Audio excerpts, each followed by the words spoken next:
eo am'izay fanadinam-panjakana CEP izay hatrany dia mitotaly 13,747 ireo mpiadina manerana ny nosy no hiatrika ny fanadinam-panjakana voalohany CEP izay ho tanterahina raha ampitso ny antso ireo kandida amin'ny fividianana ben'ny tanàna ampiato ny hetsika famorim-bahoaka izay ahina anakorontana ny fizotran'ny fanadinana ny ministera ny fanabeaza amin'ny pirenena.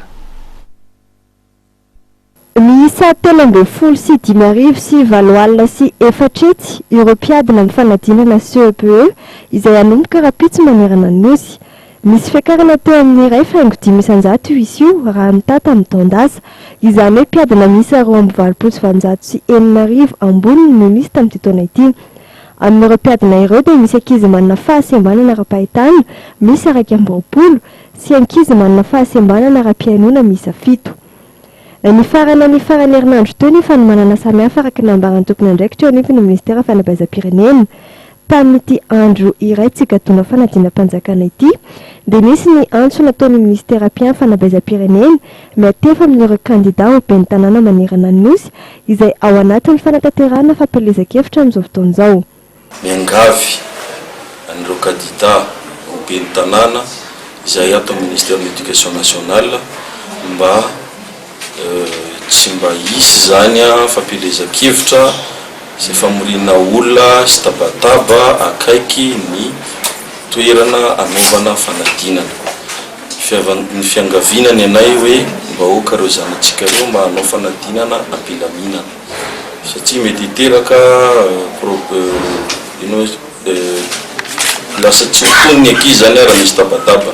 Raha hitarina nga mafangatana dia hoe mangataka izay raha azo atao mba tsy hisy sonomobila na tabataba mihitsy ny raha azo atao. Fiangavinany ny ministère de l'éducation nationale.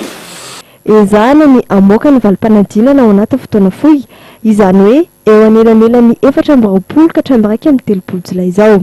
Efa nahazo fampitaovana ara-informatika avokoa moa ireo fomba hipitsarana ny fanadinana manerana ny nosy. Correction no zany dia manomboka ny alarobia 12 jolay dia ny famohanana ny résultat moa zany dia arakaraka ny fahainganany ny centre de correction rehetrarehetra ka tsara ampahafantarina eto fa ny fanadinam-panjakana CPE dia betsaka ny centre zany no informatisé zany hoe manana logiciel na gestion d'examen natao ministère dia amin'ny alalana logiciel de gestion d'examen reo no atao ny transcription ka zay ny antony no mampivoaka ny examen faran'izao angany. Efa misy ihany koa ny larana maitso 020 30 807 86 izay ahafahan'ireo manana fitarainana samihafa mikasika ny fizotra fanadinana sy ny fitarainana metefa ministera fanabeazam-pirenena.